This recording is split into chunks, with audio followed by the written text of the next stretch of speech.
හරි මේ වීඩියෝකින් අපි කතා කරමු කොහොමද සමාජයේ මූලික ප්‍රශ්නයක් වෙන මේ ස්ට්‍රෙස් එක අවම කරන පොඩිම පොඩි වැඩක් ගැන.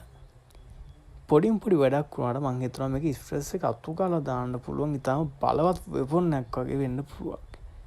ඉතින් වීඩියෝ එක අහගෙන ඉන්න මුල සිටම ඔයාලට ලොකු දෙයක් වගේ ජීවිතේට ගන්න පුළුවන්. හරි. ඉතින් සමාජ පීඩිකාවක් කරන ස්ට්‍රෙස් එක, ડિප්‍රෙෂන්, anxiety, OCD මෙන්න මේ වලින් ගොඩක්ම අද අපි සමාජයේ දුක් විඳිනවා. ඇත්තම කිව්වොත් කුඩාතරු වගේ සිට මහලු අය දක්වා මේ ලෙඩ තියෙනවා. මොකද මානසික ලෙඩ වලට ඇත්තම වයස් සීමාවක් නැහැ. සමහරක් වෙලාවට මේ මානසික ලෙඩ කායික ලෙඩට වඩා භයානක වෙන අවස්ථා තියෙනවා. ඉතින් ඔබ දන්නවා ඔබ සමාජයේ ડિප්‍රෙෂන් හැදලා මැරුණ අය ගොඩක් ඉන්නවා. ඉතින් ඔබ දැනුවත්ව ඉන්න ඇති.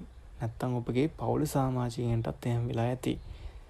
ඉතින් ඉදිරියට මේ දේවල් නවත්ත ගන්න අපි මෙන්න මේ පුංචි වීඩියෝ එක ඔයගේ පවුල අය, ඒ වගේම ආදරය කරන අය, ඒ වගේම යහළුවන් අතර බෙදා හරින්න. ඉතින් මම මේකට කියන්න මායා හුස්ම කියලා. එහෙම නැත්නම් මේකට අපිට බොක්ස් බ්‍රීතිං කියලා කියන්න පුළුවන්. හරි.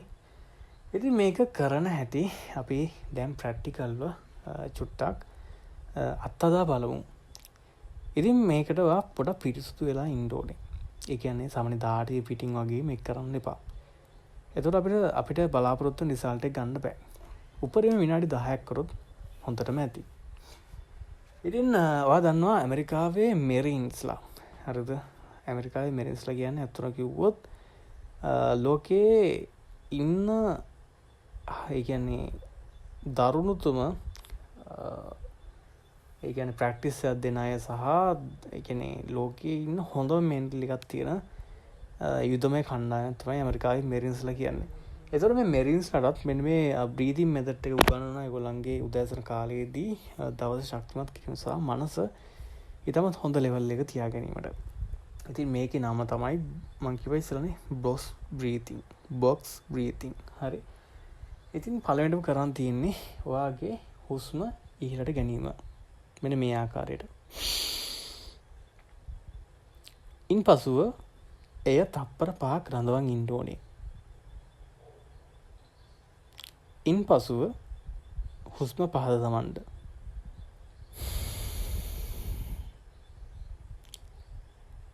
ඉන්පසුව තප්පර 5ක් ආපහු රඳවගෙන ඉන්න.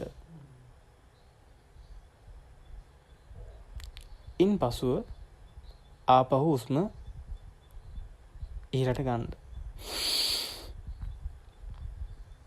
ඉන්පසුව තප්පර 5ක් රඳවාගෙන ඉන්න. ඉන්පසුව ආපහු හුස්ම පහතට හෙලන්න. ඉතින් මෙන්න මේ ආකාරයට තමයි කරන්නේ සාමාන්‍යයෙන් මේ හතරස් ආකාරයට තමයි කරන්නේ. ආශ්වාසය ඔබ ආශ්වාස කරලා තප්පර 2ක් රඳවන් ඉන්න. ඊට පස්සේ ප්‍රාශ්වාස කරන අවස්ථාවේ ආපහු ප්‍රාශ්වාස කරලා ඉවරලා තප්පර 2ක් හුස්ම රඳවන් ඉන්න. හරිද? ඉතින් මේකේ වැඩිදුර ඔයාලට ඉගෙන ගන්න ඕන නම් බොක්ස් බ්‍රීතිං කියලා ගහන්නත් පුළුවන්. net එක ගහලා මේක ඉගෙන ගන්නත් පුළුවන්. ඉතින් මේක ඔබ විනාඩි 10ක් තවදුරට ප්‍රැක්ටිස් කරනවා නම් මම හිතනවා ස්ට්‍රෙස් එක කියන දේෙන් ඔබට ගැලවෙන්න පුළුවන්. හරි. සාමාන්‍ය විනාඩි 10ක් ඇති හොඳටම. හරි. ඊට වඩා කරන්න යන්නත් එපා. ඔබට හොඳටම මේ කාලේ ප්‍රමාණවත් විනාඩි 10 කියන කාලය. ඉතින් ඕන කෙනෙක්ට කරන්න පුළුවන්. වයස් සීමාවක් නැහැ. ඉතින් අදම මේක අත්දැක බලන්න. ඒ වගේම තමයි මම කිව්වා අපේ සමාජයේ මූලිකම ප්‍රශ්නයක් තමයි මේ මානසික ආතතිය. මානසික ආතතිය හේතු කරගෙන හැදෙන ලෙඩත් බොහොමයක් තියෙනවා. හරිද?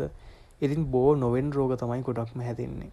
හරිද? ඉතින් නිදන්ගත රෝග වලටත් මේ බලාපාලා තියෙනවා. විශේෂයෙන්ම මේ මානසික රෝග. හරිද? ඒ කියන්නේ ස්ට්‍රෙස් එක, මානසික ආතතිය. ඉතින් මේ දේවල් වළක්වගෙන යහපත් සමාජයක් අපි බිහි කිරීම සඳහා මෙන්න මේ වගේ බ්‍රීතිං මෙතඩ් හැමදාම ප්‍රැක්ටිස් වෙන්න ඕනේ. ඉතින් මේක දවසක් දෙකක් කළා නම් අතරින්න එපා. ඒක බොරු වැඩක්.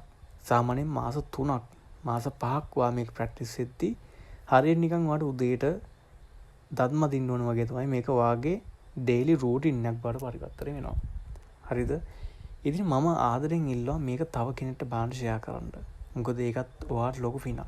ඒ වගේම තමයි ඒ කෙනා මානසික ආතතියෙන් ඉන්නනම් ඒ මානසික ආතතියෙන් මිදෙන්නත් ඒක ලොකු පිටුවහලක් වේවි. එහෙනම් අපි ඊළඟ වීඩියෝෙන් හම්බෙමු. ජය වේවා.